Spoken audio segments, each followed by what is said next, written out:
Isa ang 31 anyos na si Nurhan Gebal na tubong dato Idinsinsuat Maguindanao del Norte sa nakapasok sa unang batch para sa kota ng Police Regional Office BAR mula sa hanay ng mga former combatants.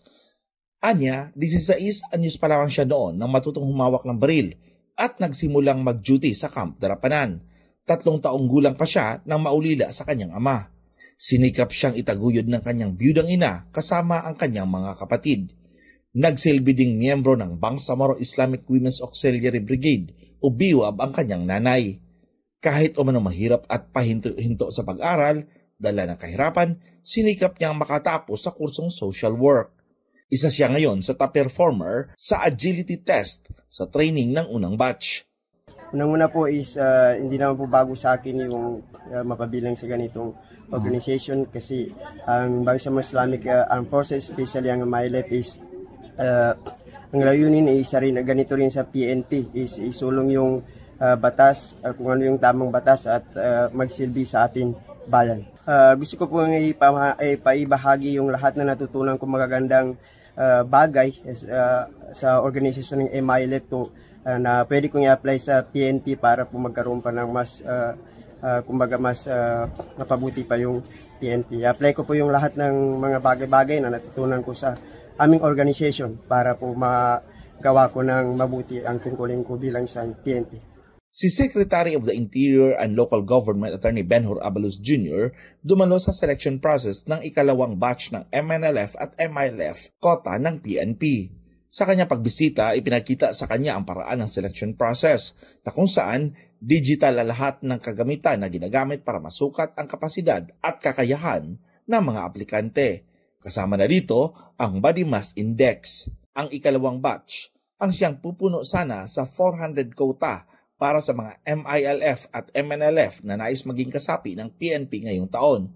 Pero giit ni Abalos, dapat sa recruitment pa lang ay dapat tama ang pagkuha ng mga magiging pulis ng bayan.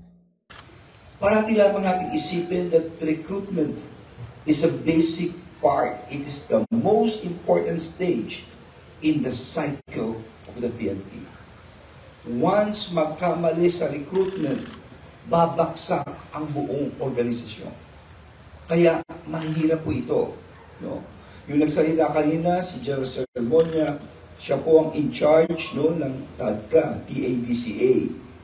Kaya meron siyang programa about merit, fitness, at ako'y sumasang-ayon. Siya po yung epitome nito. Pero kamukha ng sinasabi ko, kung simula pa lamang nagkamali tayo, buong organisasyon ay babagsak. At kung anong pinagdadaanan ninyo, lahat ng pulis ay pinagdaanan nito. Dahil pag hindi tama ang nag-hire o nag-recruit, ang kinabukasan na organisasyon ay talagang babagsak. Sa second batch, ang pinoproseso ngayon ay 959.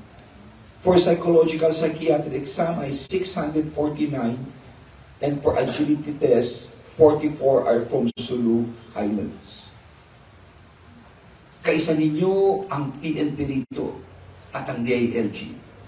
Dahil once pumasa kayo, kayo na ang simbolo ng Peace Talks. Kayo na ang simbolo ng Bangsamoro, kayo simbolo ng Republika ng Pilipinas ng PNP. At kayo ang tatayo sa inyong mga lugar to ensure that there is indeed peace in your place. Merong kapayapaan at katahimikan. Sa totoo lang po, hindi po namin to akalain na kami po ang matitira po. Sadyang ito lang po yung binigay sa amin ng Panginoon. Kaya nagpapasalamat po kami sa Allah Subhanahu wa Ta'ala po. Ang advice ko po sa mga kasamahan ko po na papasok po ngayong na mag-second sa amin, ma'am. Ang kailangan lang po, disiplina sa sarili, mentally and physically fit, at saka po, always stay positive po, at always po sumunod sa anumang utos ng nakataas po. Ang unang batch ay magtatapos ang training sa susunod na 5 buwan na nasa 100 na lang ngayon mula sa 102 na candidates. Samantalang sa ikadalawang batch ay nasa 44 pa lang ang nakakalusot sa lahat ng mga kinakailangang requirements. Mula dito sa Parang, Maguindanao del Norte, kasama si Erwin Parcon, ako si Ferdinand Cabrera para sa Kutang Bato News.